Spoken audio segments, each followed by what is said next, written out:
میرے آقا صلی اللہ تعالیٰ علیہ وسلم کی کنیزوں، آپ کے لیے 5 وقت کی نماز پڑھنا کوئی مشکل کام نہیں ہے۔ اگر ایک خاتون ٹائم نکال کر نماز پڑھے تو ایک خاتون کے لیے ایک نماز پڑھنے میں صرف 10 سے 15 منٹ کا ٹائم لگتا ہے، اس سے زیادہ وقت نہیں لگتا۔ لیکن اس کے باوجود بھی آج عورتیں نماز کی کوشش نہیں کرتی، نماز کے لیے ٹائم نہیں نکالتی۔ اگر ان سے کہا جائے کہ نماز پڑھو تو کہتی ہیں کہ ہمیں ٹائم ہی نہیں ملتا۔ میری بہنوں، میں آپ سے پوچھنا چاہتی ہوں کہ آپ کو وقت کیسے نہیں ملتا؟ آپ کو سیریل دیکھنے کے لیے 1 گھنٹہ مل جایا کرتا ہے، آپ کو فلم دیکھنے کے لیے 3 گھنٹے مل جایا کرتے ہیں، آپ پڑوسن کے پاس بیٹھنے کے لیے ٹائم نکال لیا کرتی ہیں، آپ شادی اور ولیمے میں جانے کے لیے ٹائم نکال لیا کرتی ہیں، آپ ہر کام کو ٹائم نکال لیتی ہیں، آپ لیکن اللہ رب العزت کے لیے ٹائم نہیں نکالتی، اللہ کی عبادت کے لیے ٹائم نہیں نکالتی، وہ بھی صرف 10 سے 15 منٹ کا ٹائم ہے۔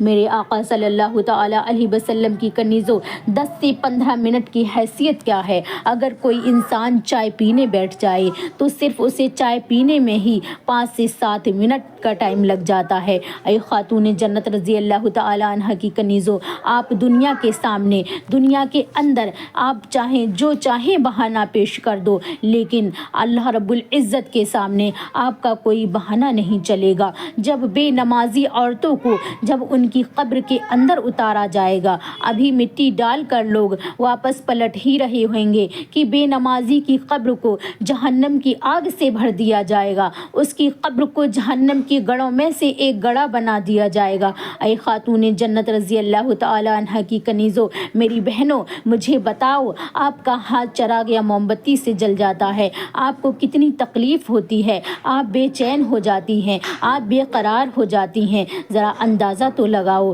جب اوپر نیچے دائیں بائیں آپ کی جہنم کے آگ کے شرارے اٹھ رہے ہوں گے اور جہنم کی آگ سے تمہاری قبر کو بھر دیا جائے گا، اس وقت تمہارا حال کیا ہوگا؟